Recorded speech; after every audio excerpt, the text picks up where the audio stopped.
Hi hello నమస్తే welcome to LP news. నేను తరి రాజశేఖర్. ముందుగా హెడ్లైన్స్ చూద్దాం.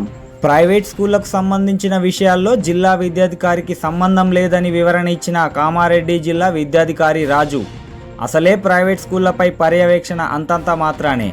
అసలే నిరుద్యోగంతో నిరుద్యోగులు చాలని జీతాలతో విద్యార్హతతో సంబంధం లేకుండా మరియు చాలని జీతాలు ఇస్తూ పిఎఫ్ సౌకర్యం కల్పించకుండా కొన్ని ప్రైవేట్ పాఠశాలలు వారే నోట్బుక్స్ అమ్ముతూ ఇష్టారీతిలో ప్రైవేట్ స్కూల్ యాజమాన్యాలు వ్యవహరిస్తున్నాయనే విషయం తెలిసిందే.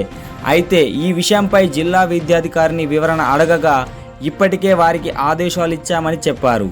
కానీ యథేచ్ఛగా వారికి ఇష్టమైన పుస్తకాలను, షూస్, బెల్టులను అమ్ముతున్నారు. దీనిపై మండల విద్యాధికారులు కానీ జిల్లా విద్యాధికారులు కానీ పర్యవేక్షణ కొరవడిందని ప్రజలు గుసగుసలాడుతున్నారు. ప్రైవేట్ పాఠశాలలో పనిచేస్తున్న ఉపాధ్యాయులు జీతాలు అడిగితే ఇవ్వడం లేదని ప్రైవేట్ ఉపాధ్యాయులు జిల్లా విద్యాధికారిని అడగగా నాకు సంబంధం లేదు, పోలీస్ స్టేషన్లో కంప్లైంట్ ఇవ్వండి అని సమాధానం చెప్పారని ప్రైవేట్ ఉపాధ్యాయులు తెలిపారు. ఈ విషయంపై కామారెడ్డి జిల్లా కలెక్టర్ స్పందించాల్సిన అవసరం ఉందని ప్రైవేట్ స్కూల్లో పనిచేస్తున్న ఉపాధ్యాయులు కోరుతున్నారు. సార్, మీరు మొన్న మీకు ఫోన్ చేసినప్పుడు ప్రైవేట్ స్కూల్స్కి మాకు సంబంధం లేదనే విషయం మాట్లాడారు. దాని గురించి మీరు ప్రైవేట్ స్కూల్స్కి సంబంధం మరి ఎవరికి ఉంటుందో మరి మా మీడియాకి చెప్పండి సార్. Okay, thank you. మీరు అడిగిన ప్రశ్న చాలా బాగుంది. ప్రైవేట్ స్కూల్కి సంబంధం అంటే మేము హై స్కూల్స్కి అయితే regional joint director of school education permission authority, 1 to 7th క్లాస్కు పర్మిషన్ డిఈఓ అథారిటీ. మేము పర్మిషన్ ఇస్తాం, ఓపెనింగ్ పర్మిషన్, అలాగే రిన్యువల్ ఎవ్రీ 5 yearsకి వాళ్ళు మాకు ప్రపోజల్ పెడితే మేము రిన్యువల్ ఇస్తాం. సో చాలామంది మనకి ఏంటంటే విలేకరులు కానీ కొంతమంది విద్యార్థి సంఘాలు ఏమనుకున్నారంటే వాళ్ళు ఫీజులు ఎక్కువ వసూలు చేస్తున్నారు, స్కూల్ పుస్తకాలు ఎక్కువ ధరకు అమ్ముతున్నారు, ఈ విషయాలు మమ్మల్ని అడుగుతున్నారు. అయితే ఫీజు విషయంలో వాళ్ళ గవర్నింగ్ బాడీకే జియో ప్రకారం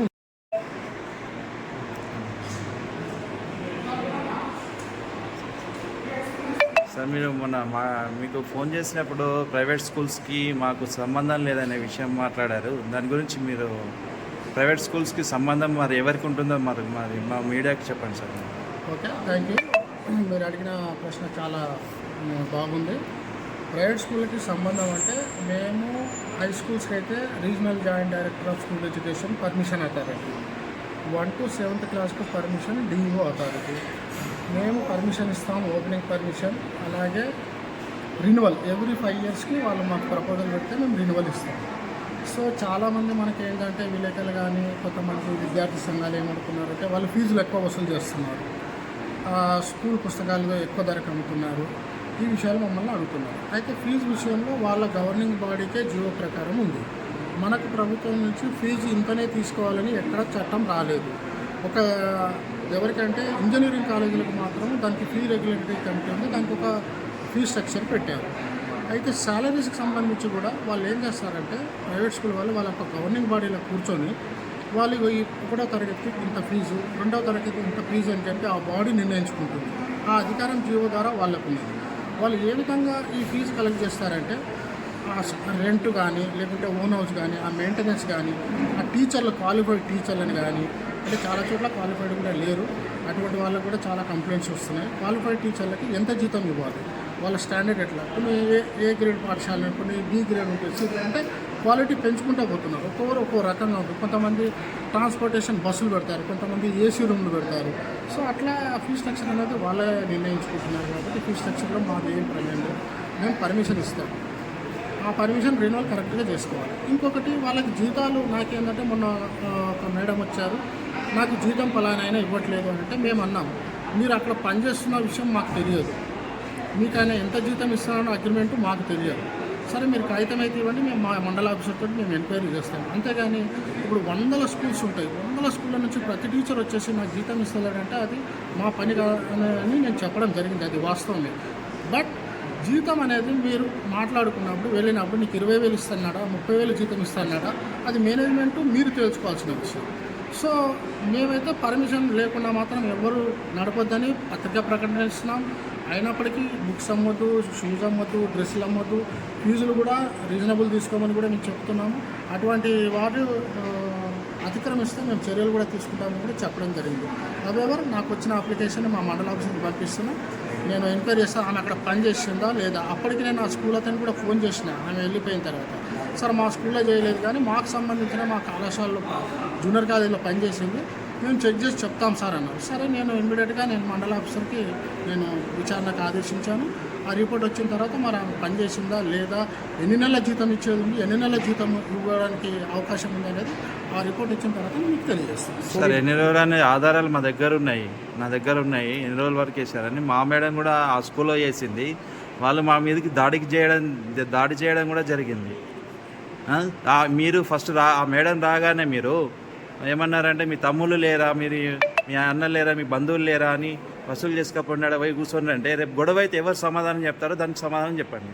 నేను గొడవల విషయం చెప్పలేదు, గొడవలో నేను కూడా అనట్లేదు సార్.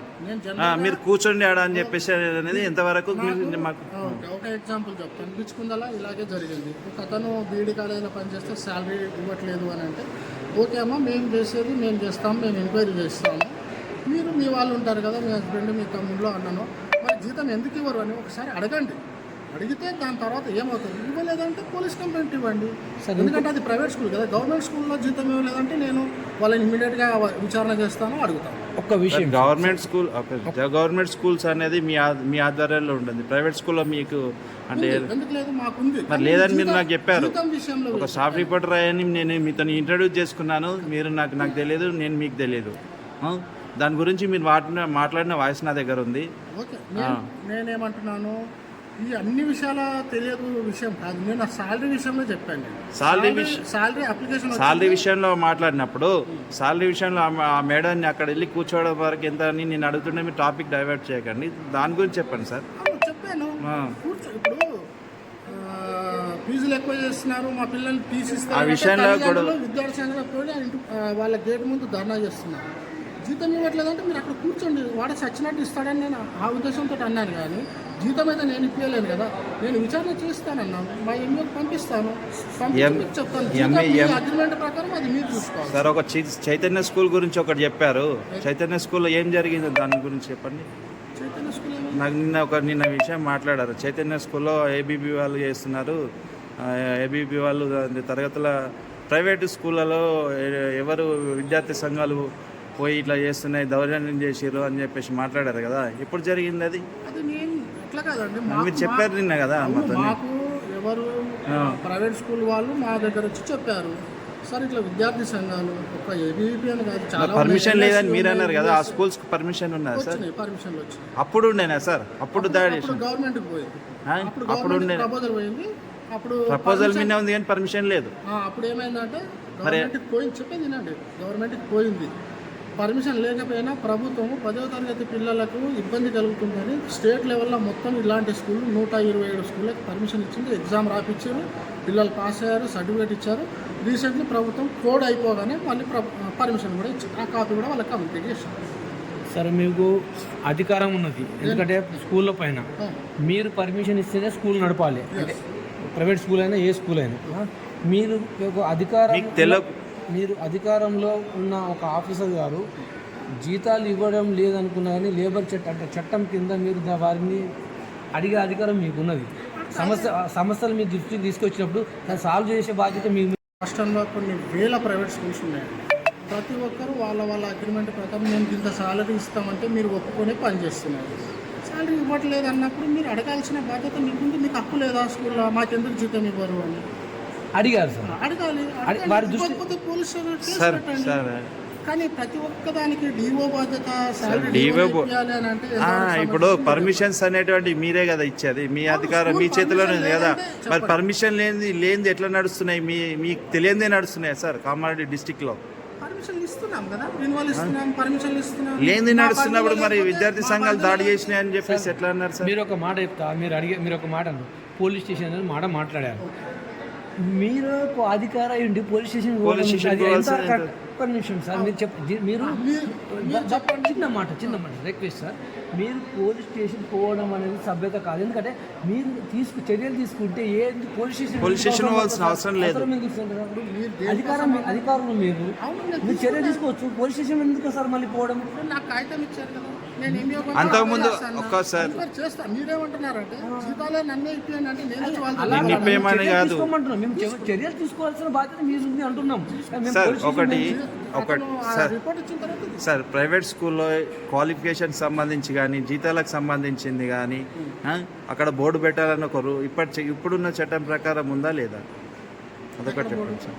ఇప్పుడు ప్రైవేట్ స్కూల్లో యాజ్ ఎ టీచర్గా వర్క్ చేస్తున్న వాళ్ళకి ఇంత జీతం ఉండాలి, క్వాలిఫైడ్ టీచర్స్ ఉన్నారా అనే పర్యవేక్షణ మీరు చేస్తున్నారా? అదే చెప్తున్నాను కదా, జీతం ఇంత ఇవ్వాలి టీచర్లకి, పిల్లల దగ్గర ఇంత ఫీజు స్ట్రక్చర్ తీసుకోవాలని మాకు ఎక్కడ లేదు, మాకు అధికారం లేదు. మీరు జీతం ఇంత ఇవ్వండి, ఇంత ఫీజు ఇంతే తక్కువ తీసుకోమని చెప్పగలుగుతాం ఫీజు, కానీ టీచర్లకి ఇంత శాలరీ అని మనం ఎట్లా చెప్పగలుగుతాం చెప్పండి. ఇప్పుడు ఢిల్లీ పబ్లిక్ స్కూల్ ఉంది, ఓ శ్రీ చైతన్య ఉంది, ఓ బ్రిలియంట్ ఉంది, ఓ చిన్న స్కూల్ ఉంటుంది, పెద్ద స్కూల్ ఉంటుంది. స్కూల్ పేరు మార్పిడి కూడా జరుగుతున్నాయి. మరి దాని మీద సర్టిఫికేట్ నేను ప్రెస్ నోట్ కూడా ఇచ్చాను, చూసుకోండి. పేరు మార్పులు తల్లిదండ్రులకు సూచన, మీరు పేరు మార్చుకుంటే పలానా స్కూళ్ళకి పర్మిషన్ లేదు, ఎవరు చేర్చుకోవద్దు, ఏమన్నా డౌట్ ఉంటే మా మండల విద్యా శాఖ అధికారిని కలవండి అని కూడా ఇచ్చాను. సార్ విద్యాశాఖ నుంచి ప్రైవేట్ స్కూళ్ళకు గింత జీతాలు ఇవ్వాలని ఒక నిబంధన లేదా సార్? లేదు, అలాంటి రూల్స్ లేవు కదా సార్? అంటే యాజ్ ఫర్ 10th వాళ్ళు కూడా టీచ్ చేయొచ్చా సార్? లేదు, అట్లా లేదు. 10th వాళ్ళు కూడా చేయొచ్చా? క్వాలిఫైడ్ టీచర్లు ఉండాలి, టీచర్లు క్వాలిఫైడ్ ఉండాలి. మరి అది రూలే కదా సార్. ఏ స్కూల్కి అయితే అర్హత ఉందో ఆ స్కూల్ సబ్జెక్టుల ప్రకారం ఎటువంటి టీచర్ పెట్టాలా అనేది ఒక అర్హత ఉంటుంది కదా సార్? సబ్జెక్ట్ టీచర్లు పెట్టుకోవాలి కదా. అదే సబ్జెక్ట్ టీచర్ లేని స్కూల్ కూడా ఉన్నాయి సార్. మీ పర్యవేక్షణ ఎలా ఇవ్వండి, లిస్ట్ ఇవ్వండి, పరిశీలిస్తాం. పర్యవేక్షణ చేస్తారా? Thank you.